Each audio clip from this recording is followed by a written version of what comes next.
So my presentation today comes from a conversation, and I guess it's a real life conversations, but conversations like I think other people do that I've had in my head about all manner of things. And in this conversation, I was really interested in engaging with Alick Tipoti, who some people may know, whose work, I suppose, exploded onto the Australian art scene in the early 90s. And the title for my presentation comes from the conversation that I had with Alick about him visiting masks, turtle shell masks, in the British Museum. But I want to say just a little bit about Alick, who trained in printmaking, and you may have seen, I don't know if my next slide is, I'll go to this one. And you may have seen some of his work. I've put up here one of his more recent pieces. An 8 metre, I think it's just over 8 metres long, an 8 metre long piece that was entered into the Sydney Biennale in 2012. And in it, and the piece, and what I think I've put it up there, it's just, this is about a 2 metre segment of that 8 metre piece that shows that you can see the men blowing into a boo shell. So the 4 young men who blow the boo shell, each shell represents the main winds that move through the Torres Strait. The winds of what he talks about as Zenad Kes, or Torres Strait. Nagai, the northeast wind, Sagera, the southeast wind, Zay, the southwest, and Kuki, the northwest. The 4 winds, he says, are the forefathers of the many winds that can be identified through the Torres Strait Islands. For example, he says, within Kuki, there's at least 5 other winds that exist. Each wind connects with ancient knowledge of the weather patterns, the sea currents, and the spiritual journeys. Importantly, it's the winds that connect the people with the land, the sea, and the sky. And knowing these winds becomes really significant. Not knowing the winds can mean death if you don't know why you shouldn't be in a particular place at a particular time, and you're able to read the clouds. And if you're not able to read the clouds that tell you what's about to happen. So these kinds of, they're like epic cultural works that I think Alick represents. And almost without exception, his works are evocative, visual expressions of Islander histories. Histories which are multidimensional and encrusted with cultural meanings that Alick recognises as both enduring and also able to be accessed by people today, by Islanders today, and able to be understood. I'll go back, so for people who don't know the area I'm talking about. So this just shows a map of the Torres Strait between the top of Cape York Peninsula, the tip of Queensland, and Papua New Guinea. And I've circled Mabiog and Badu. Badu Island is where Alick was born, and he has connections to Badu, but also to Mabiog. And hopefully it'll become significant why I've put that up, or circle those 2 islands. So as I've said, Alick's work are epic, his printmaking work, and tell many stories. And they are cultural stories, often of mythical time and of mythical beings, whose powers moved almost seamlessly between land and sea, between people and animal. Everything an Islander is comes from where they are. So much that's been said this morning from Debbie Bird-Rose resonates, from Western Australia resonates, from Lumepa, from Samoa, resonates. And about being, things happening or being done by the right people in the right place at the right time is one of the things to think about in terms of thinking about what's the right way to go about doing this. So for Alick, the significance of his work is rooted in the past, and he strives to bring into the present his interpretation of the past through his observance of cultural protocols. And I think one of the things with protocols is that it's not one of the words that I like, because it means that there's some rules that we need to follow here about this.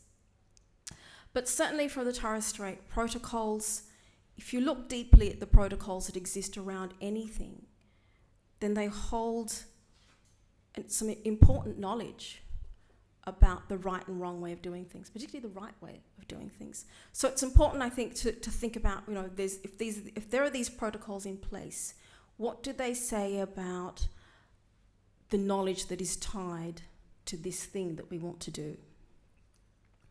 So for Alick talks a lot about protocols, and in our conversations, this is my interpreting our conversations, this is what he's talking about in terms of protocols. He's talking about knowledge. It's about the right cultural knowledge. But in his work, he will use and talks about the importance of using Kalalagaya, so the Western Island language, to talk about his work and the titles that he gives to his works. That last piece, that first piece I showed you is the title of that is Guralal, and it means dances. But for him, it is through language and using the language that things can be brought back into the now. The old things can be renewed and reinvigorated. So I want to move to this conversation I had with Alick. When I visited Alick at his home in Cairns, just in January this year, he walked me through his yard. We walked through the carport, which he had turned into a workspace with different workstations. A large table on the left held stacks of completed and half-started lino cuts, some as small as A4, but others much larger. To the right hung a 3D dugong between 1.5 to 2 meters long. It was made from ghost nets. Those nets that are discarded remnants from fishing boats that are left to drift in the ocean, entangling and killing marine life. And across northern Australia, they're driven ashore by shifting tides and ocean currents. They wash up on the reef and the shores of Torres Strait Islands and along the northern coastline. And they've been picked up and are turned into artworks. And you'll see, I know for people who were at the Australian Museum yesterday, there are some beautiful, huge ghost net animals in the menagerie exhibition that were made on Darnley Island on the Torres Strait. But anyway, back to Alick's house. Behind his house, in the left corner of the backyard, stands a large shed. It's open on 2 sides. It's where Alick works on larger projects and things that his wife doesn't want to have in the house, like fiberglass. So among the half-started works, I glimpsed a 3-dimensional fiberglass mask. I recognized it instantly because it resembled my favorite. I haven't shown you some of Alick's work here, but I want to show you this mask.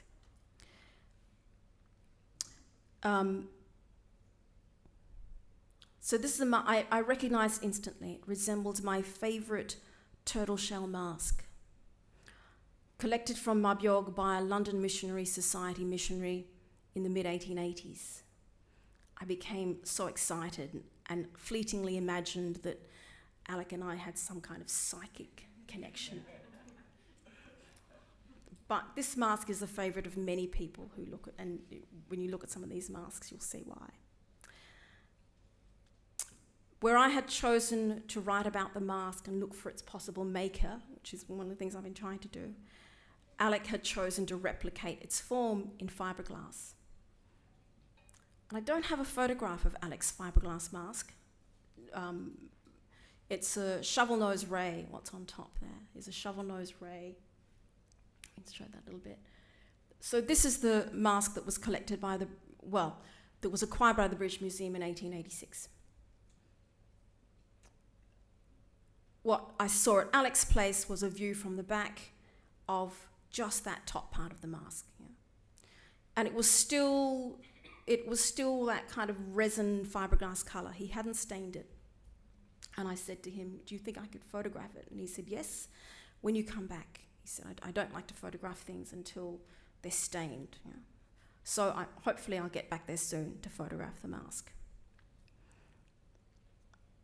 But one of the things that kind of half amused me, and he had a chuckle about it as well, because we had talked about this mask. He said, it's just sitting there now. I can't really do anything because my tools are broken.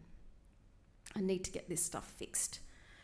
But he said, when I think about what our ancestors had to make these things, he said, I realize that the work that I do is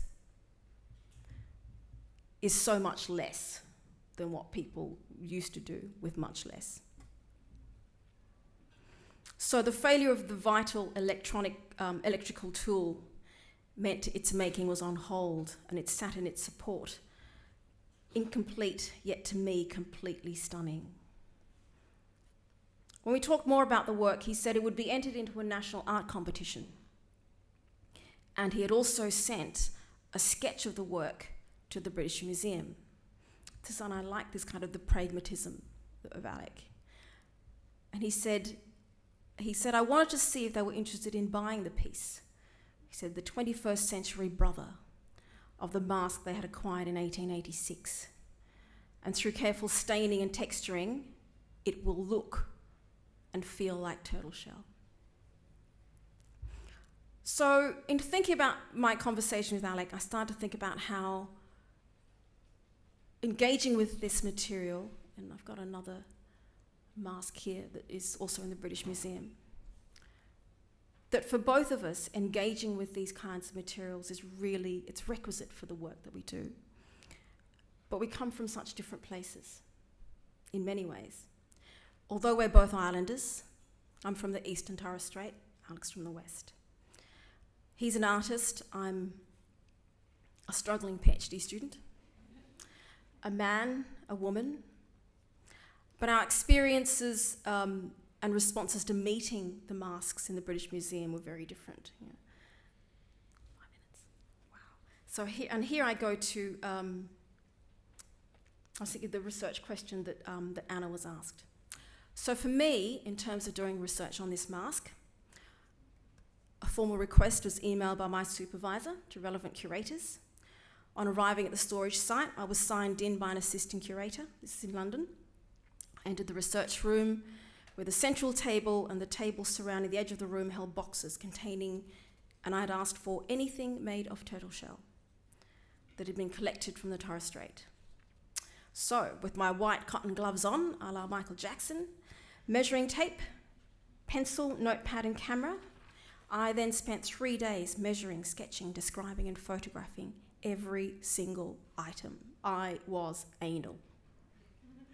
From turtle shell hooks, tiny turtle shell hooks, to needles, to elongated masks and large human animal masks. So I think would probably use the word clinical to describe my engagement. But outside the museum's process, I had done 3 other things, as islanders say, that I hoped would make the road straight, as islanders say. So before leaving Australia, I had sought and been granted permission from a key Mabyog, so Western Torres Strait man, to view and photograph the Mabyog Island masks. Secondly, on arriving at the stores, I had told the assistant curator that she should let me know if any of the objects that she'd put out had human material in them, because that would change the way, or indeed if I looked at them at all. And before I handled the masks, I quietly introduced myself to each of them. So there were some protocols that I put in place for myself.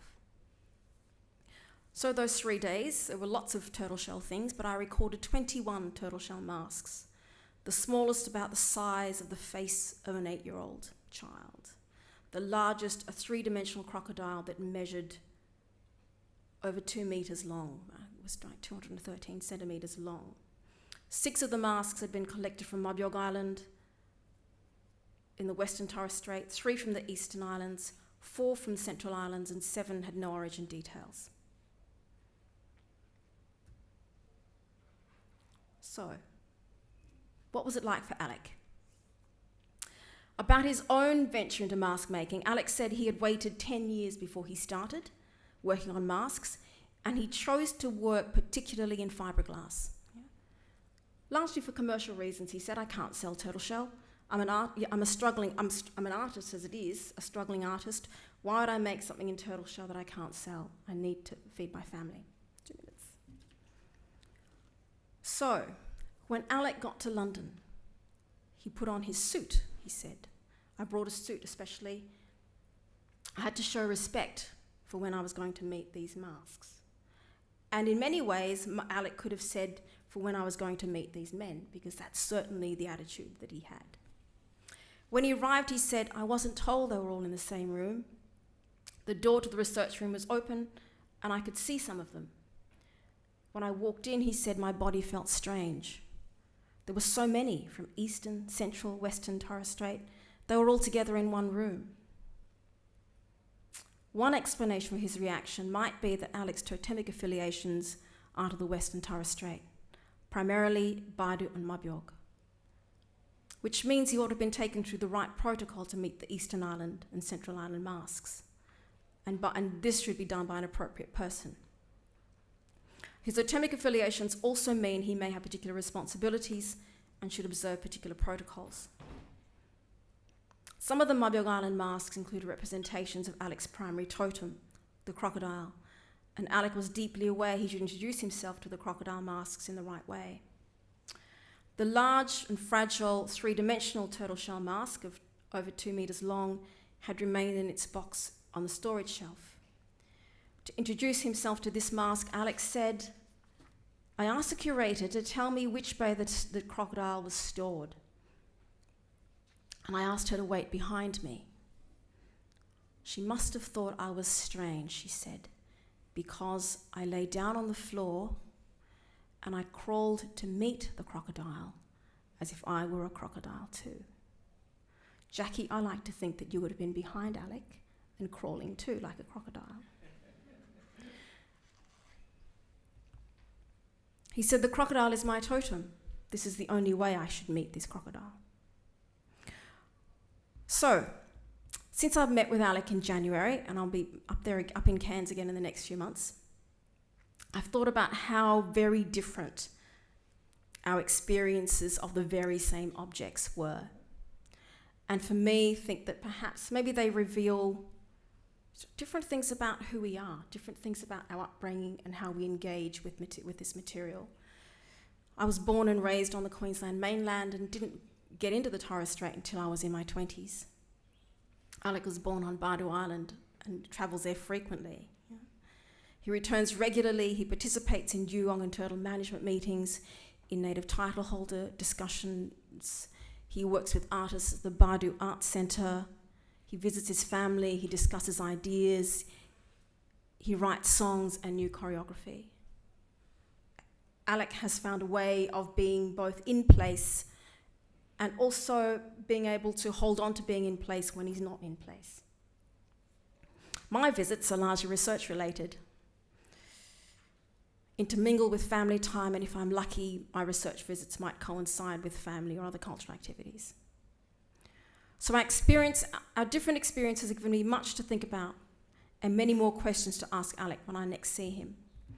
In concluding, in a paper I wrote recently, I wrote that while these kinds of Torres Strait turtle shell masks might sit in dark and silent spaces in museum collections around the world, for many islanders there is an unshakable belief that the masks hold onto their power. And the power is sustained by the human-animal relationships that were forged in mythic time and continue to be respected in the present, in the totemic affiliations islanders have with much of the marine life of the Torres Strait and bird life. I think Alec's response to meeting the BM masks and his subsequent actions clearly demonstrate his belief in the power they hold. And indeed, he said in 2011 that he makes masks, but they're not as powerful as the ones in the museums. Because, he says, those masks were handled, or they were made by our ancestors, and they were performed in. His engagement with the masks for inspiration has also compelled him to compose chants and songs and dances, so that the masks that Alick make, some of them at least, can be performed in, and they're not always still and silent. And it perhaps Alick might inspire others, other islanders in particular, to engage with our ancestral materials in ways that help to bring them back to life. Thanks.